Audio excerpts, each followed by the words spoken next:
السلام علیکم ورحمۃ اللہ۔ آج ہم جامع الکلم کی حدیث نمبر 23، حدیث نمبر 24، حدیث نمبر 25 پڑھیں گے ترجمے سمیت۔ بسم اللہ الرحمن الرحیم۔ حدیث نمبر 23، قد افلح من اسلم ورزق کفافا وقنعہ اللہ بما آتاہ۔ ترجمہ اس کا یہ ہے کہ وہ شخص کامیاب ہے جو اسلام لایا یعنی ایمان لایا، اور جس کو بقدر کفایت رزق مل گیا اور اللہ تعالیٰ نے اس کو اپنی روزی پر قناعت دے دی۔ یعنی نبی کریم صلی اللہ علیہ وآلہ وسلم نے ارشاد فرمایا کہ وہ شخص کامیاب ہے جو اسلام لایا یعنی ایمان لایا، ٹھیک ہے، یعنی وہ مسلمان ہو گیا، ٹھیک ہے۔ پہلی شرط کیا ہے؟ مسلمان ہو جانا۔ یہ نہ ہو کہ وہ غیر مسلم ہو اور پھر اسے رزق مل رہا ہو تو وہ سمجھ رہا ہو کہ میں کامیاب ہوں، ٹھیک ہے۔ سب سے پہلے جو شخص اسلام لے آیا یعنی ایمان لے آیا، مسلمان ہو گیا۔ دوسرے نمبر پہ، اور جس کو بقدر کفایت رزق مل گیا، یعنی اس کو دوسروں کے سامنے ہاتھ پھیلانے کی نوبت نہ آئے، ٹھیک ہے۔ اس کے پاس اتنا رزق ہو کہ وہ خود بھی کھا سکے، گھر والوں کو بھی کھلا سکے۔ تو جو شخص اسلام لے آیا اور جس کو بقدر کفایت رزق مل گیا اور اس رزق پہ اللہ تعالیٰ نے اس کو قناعت بھی دے دی۔ بہت سے لوگ ہوتے ہیں ان کے پاس بہت رزق ہوتا ہے، ٹھیک ہے۔ رزق سے صرف کھانا پینا مراد نہیں ہے، رزق سے تمام لوازمات زندگی مراد ہے، یعنی جو انسان کے زندہ رہنے کے لیے ضروری ہوتا ہے، کپڑے، رہائش، تعلیم، ٹھیک ہے، یہ سب چیزیں رزق میں داخل ہے۔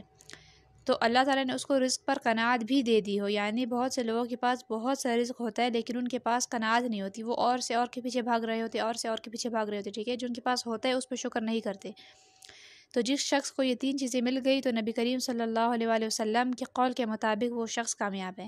سب سے پہلے جو اسلام لایا، ٹھیک ہے، اس کی عربی بھی یاد کر لیجیے گا اور ترجمہ بھی یاد کر لیجیے گا۔ قد افلح من اسلم ورزق کفافا وقنعہ اللہ بما آتاہ۔ وہ شخص کامیاب ہے جو اسلام لایا اور جس کو بقدر کفایت رزق مل گیا اور اللہ تعالیٰ نے اس کو اپنی روزی پر قناعت دے دی۔ حدیث نمبر 24، اشد الناس عذابا یوم القیامت المصورون۔ ترجمہ اس کا یہ ہے کہ سب سے سخت عذاب میں قیامت کے روز تصویر بنانے والے ہوں گے۔ یعنی اس حدیث سے معلوم ہوتا ہے کہ تصویر بنانا کتنا سخت گناہ ہے۔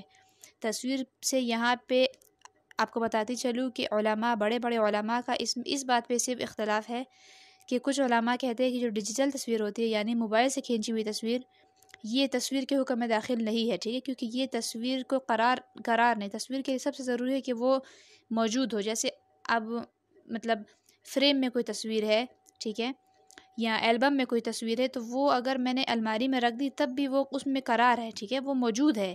اگر میں نے الماری میں رکھی یا میں نے دیوار پہ لگائی یا میں نے کہیں پہ چھپا دی تو اس میں قرار ہے، ٹھیک ہے، تو یہ تصویر کی اصل ہے۔ لیکن جو ڈیجیٹل تصویر ہوتی ہے یعنی جو موبائل سے کھینچی ہوئی تصویر ہوتی ہے، اس میں قرار نہیں ہوتا۔ اگر میں نے بیک کر دی وہ تصویر تو وہ تصویر اپنے شکل میں نہیں رہی، ٹھیک ہے، اس کی جو ریزز تھی، ویوز تھی، وہ ہٹ گئی۔ تو علماء کا اس چیز میں اختلاف ہے کہ ڈیجیٹل تصویر بھی اسی حکم میں داخل ہے یا نہیں ہے، ٹھیک ہے۔ لیکن جو ہاتھ سے بنائی ہوئی تصویر ہوتی ہے یا جو ڈیجیٹل تصویر کھینچ کر جس کا پرنٹ نکلوا لیا جاتا ہے، ٹھیک ہے، تو یہ تو ہر صورت حرام ہے، ہر صورت حرام تمام علماء کے نزدیک، ٹھیک ہے۔ اختلاف کس میں ہے کہ ڈیجیٹل تصویر میں صرف اختلاف ہے، اور وہ بھی ڈیجیٹل تصویر میں اس میں تو کسی کا بھی اختلاف نہیں ہے کہ اگر آپ کسی نامحرم کی تصویر بنا رہے ہو، ٹھیک ہے، اگر آپ کی بھابھی ہے یا آپ کی کزنز ہے یا آپ کی نامحرم جو ہے، آپ کی چچا زاد، آپ کی خالہ زاد، آپ کی ماموں زاد، آپ کی پھپھو زاد بہنیں جو ہوتی ہے، چچا زاد بہنیں، خالہ زاد بہنیں تو اس طرح میں نا، اصل میں تو وہ آپ کی نامحرم ہی ہے نا، ٹھیک ہے۔ تو اس طرح خاندان کی عورتیں، تو اس میں یہ نہیں کہ اب اگر مجھے اجازت مل گئی کہ ڈیجیٹل تصویر میں ٹھیک ہے اختلاف ہے تو آپ نامحرموں کی تصویر بنا رہے، نامحرموں کی تصویریں دیکھ رہے، تو یہ تو ہر صورت حرام ہے۔